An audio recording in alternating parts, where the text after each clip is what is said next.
আমাদের সাধু সন্তদের মুখে মুখে প্রচলিত আছে, যা আছে ভাণ্ডে তাই আছে ব্রহ্মাণ্ডে। নিজের ভেতরটাকে যদি জানা যায় ঠিকঠাকভাবে, নিজের ভেতরটাকে, সেখান থেকেই সমগ্র ব্রহ্মাণ্ডকে জানা হয়ে যায়। আধ্যাত্মের মাধ্যমে সব কিছু করা সম্ভব যদি ঠিকঠাক করা যায়। টাকার পেছনে ছুটছি না, আমরা সুখের পেছনে ছুটছি। আমরা শান্তিতে থাকতে চাই। আমরা খুব শান্তিপ্রিয় মানুষ। আমরা সবাই চাই সুখ, শান্তি, নিজের মতো কমফোর্টেবলি থাকবো। এবং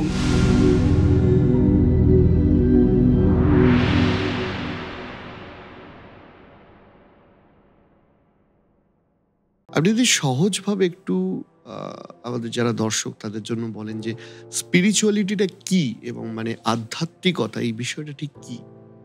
নমস্কার। আধ্যাত্মিকতা, আধ্যাত্ম আমাদের সাধু সন্তদের মুখে মুখে প্রচলিত আছে, যা আছে ভাণ্ডে তাই আছে ব্রহ্মাণ্ডে। অর্থাৎ সমগ্র ব্রহ্মাণ্ডকে জানার দরকার নেই। নিজের ভেতরটাকে যদি জানা যায় ঠিকঠাকভাবে, নিজের ভেতরটাকে, সেখান থেকেই সমগ্র ব্রহ্মাণ্ডকে জানা হয়ে যায়। যদি আমরা প্রাচীন আমাদের মুনি ঋষিদের বই পড়ি, সেখান থেকে আমরা জানতে পারি বহু বহু যুগ আগে থেকেই পঞ্জিকা, নবগ্রহ, পঞ্চাঙ্গ, আরও কত কিছু, নাসা তো এই সেদিন 100 বছরও হয়নি কমপ্লিট সম্ভবত।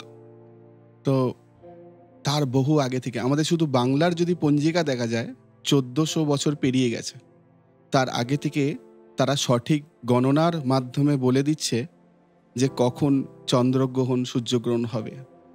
তাহলে তখন তো আমরা যদি সায়েন্সকে ধরি, তখন আমাদের দূরবীক্ষণ যন্ত্র আবিষ্কারই হয়নি। যদি দূরবীক্ষণ যন্ত্র আবিষ্কার না হয়ে থাকে, তাহলে আমরা জানলাম কি করে যে এতগুলো গ্রহ অত দূরে দূরে রয়েছে? আরও বিভিন্ন বিভিন্ন ঘটনা। যেমন ধরুন, আমরা যখন পৌরোহিত্য শেখাই, আমরা পৌরোহিত্যে বলে থাকি যে সিম্পল আসনের যখন পুজো করা হয়, প্রত্যেক বস্তুর পুজো করা হয়, তো সেখানে পঞ্চতত্ত্ব, পঞ্চযন্ত্রম তৈরি করে তার পুজো করা হয়।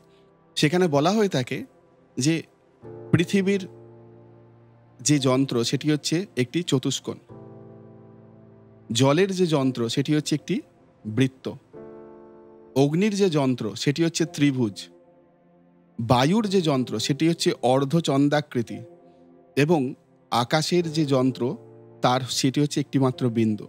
ওই চন্দ্র আর বিন্দু, এটি হচ্ছে বায়ু এবং আকাশের প্রতীক। তারা এত যুগ আগে আবিষ্কার করে দিয়েছে এত কিছু, কিন্তু আমাদের সায়েন্টিফিক্যালি এখনো অবধি প্রুফ হয়েছে মাত্র 3খানা। রিসেন্টলি বোধহয় অগ্নির যে ক্ষুদ্রতম অংশ সেটাকে বার করা গেছে, যে সেটি ত্রিভুজ আকারের, এবং জল আর পৃথিবী তো আগেই বেরিয়ে গেছে, যে এবং একটি স্কোয়ার এবং একটি গোল, মানে জলের সব থেকে ছোট যে অংশটি সেটিকে যদি নেওয়া যায় দেখা যাবে সেটি গোল। তো আমাদের ঋষিমুনিরা হাজার হাজার বছর আগে সেগুলো আবিষ্কার করে গেছেন। তো এটাই হচ্ছে আধ্যাত্ম। আধ্যাত্মের মাধ্যমে সব কিছু করা সম্ভব যদি ঠিকঠাক করা যায়। এই আধ্যাত্মের মাধ্যমে যে কোনো রকম জ্ঞান লাভ, যে কোনো রকম প্রবলেম সলভ, যে কোনো সব কাজ করা সম্ভব। কিন্তু এমন নয় যে একজন আধ্যাত্মিক উন্নতি করছে মানে সে সবারকে ঠিক করে দিতে পারবে। প্রত্যেক যন্ত্র, প্রত্যেক আধ্যাত্মিক বস্তু, প্রত্যেক কিছু আমাদের কত হাজার হাজার যুগ আগে আবিষ্কার হয়েছে। বা তারা বলতেন যে সূর্য তার 7টি ঘোড়ায় করে আসছে, 7টি রঙের ঘোড়ায় করে। তো পরবর্তীকালে আবিষ্কার হলো যে সূর্যের 7টি রং, আলোর 7টি বিচ্ছুরণ। তো এরকমই আধ্যাত্ম জগৎ মানে হচ্ছে সূক্ষ্ম থেকে সূক্ষ্ম জায়গায় পৌঁছে যাওয়া। আমাদের আধ্যাত্মিক জগতে বলা হয় সব থেকে সূক্ষ্ম, সব থেকে তীব্র বস্তু হচ্ছে যেটিকে নিয়ে কাজ করা সম্ভব, সেটি হচ্ছে মন।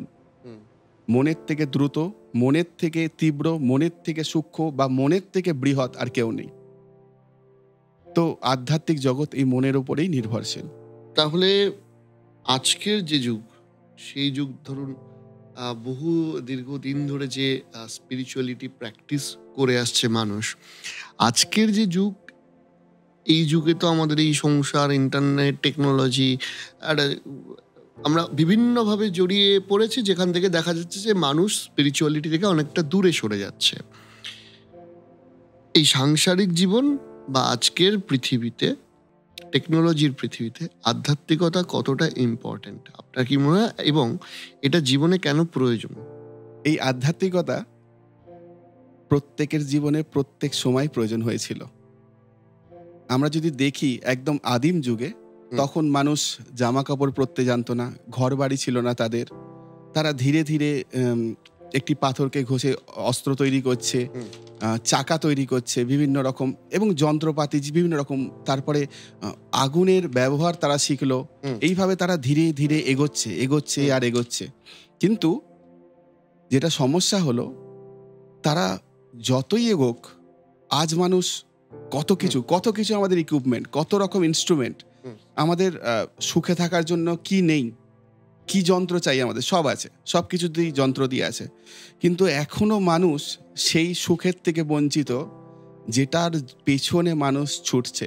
আমরা টাকা বলে থাকি, কিন্তু আমি যদি কাউকে প্রশ্ন করি বা নিজেকে প্রশ্ন করি বা সবাই নিজেকে প্রশ্ন করুক যে টাকা আমাদের কেন প্রয়োজন, তারা বলবে আমরা টাকা দিয়ে কিছু একটা কিনতে চাই, টাকা দিয়ে কিছু একটা করতে চাই। অর্থাৎ আমরা টাকাটাকে দেব কখন, যখন আমরা বুঝবো, খুব ভালো বোঝার বিষয়, টাকাটাকে আমরা তখনই কাউকে দেব যখন আমরা বুঝবো যে তার থেকে যে জিনিসটা আমি পাচ্ছি সেটা আমার কাছে এই টাকাটার থেকে ইম্পর্টেন্ট, তবেই আমরা দেবো।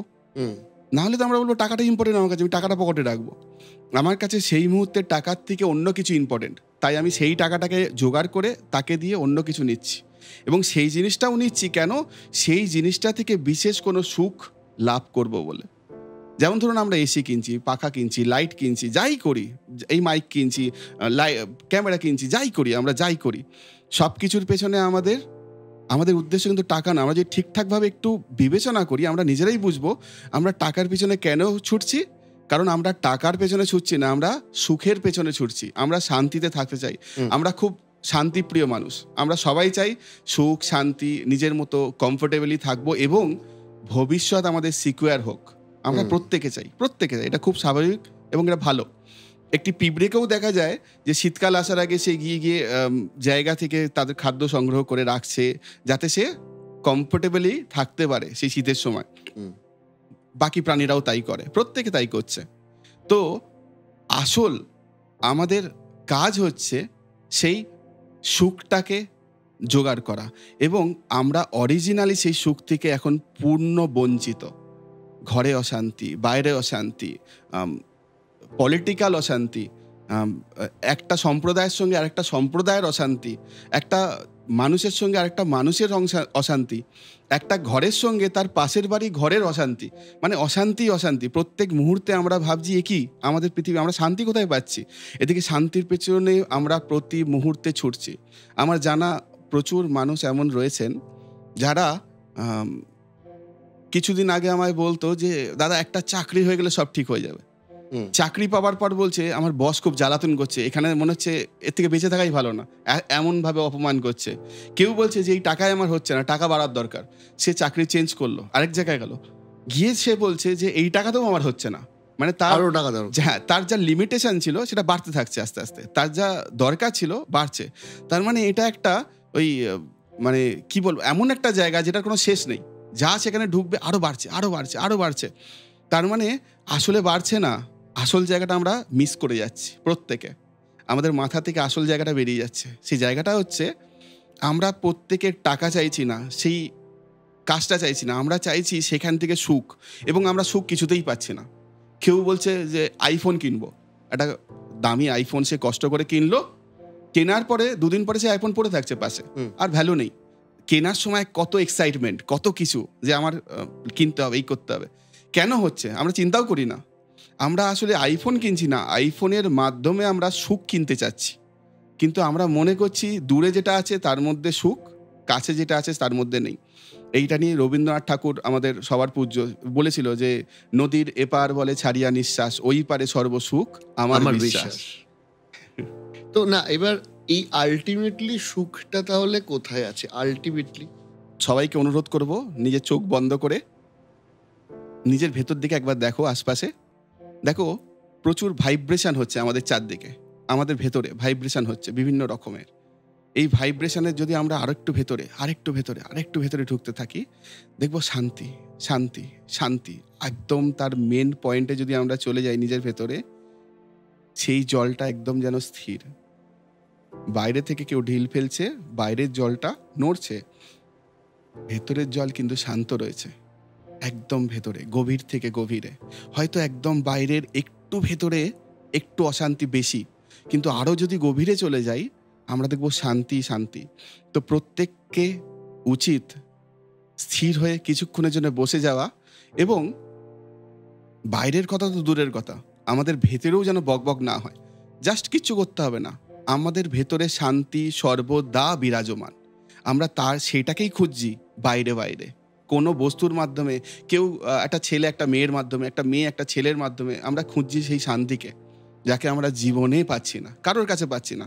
মনে হচ্ছে একে বিয়ে করে নিলে আমি মানে ভালো হয়ে যাবে আমার। কেউ ভাবছে আমি ওই গাড়িটা কিনে নিলে ভালো হয়ে যাবে, কেউ ওই বাড়িটা কিনে নিলে ভালো হয়ে যাবে, লোকে আমাকে প্রশংসা করবে। আর আমি দেখিনি কেউ ভালো কিছু করছে আর লোকে প্রশংসা করছে। ম্যাক্সিমাম লোক হিংসা করে। সে হিংসা কেন করছে? এখানেও সেই শান্তি খুঁজছে সেও। আসলে আমি পাচ্ছি না ভেতর থেকে শান্তি, ও পেয়ে গেল। আসলে ওটাতে ও পাচ্ছে না শান্তি, এও পাচ্ছে না। এ ভাবছে ও পাচ্ছে, ও ভাবছে এ পাচ্ছে, সবার মধ্যে অশান্তি চলছে। তো এই কারণে প্রত্যেকের শান্তি খুঁজতে গেলে অবশ্যই আধ্যাত্মিকতার দরকার।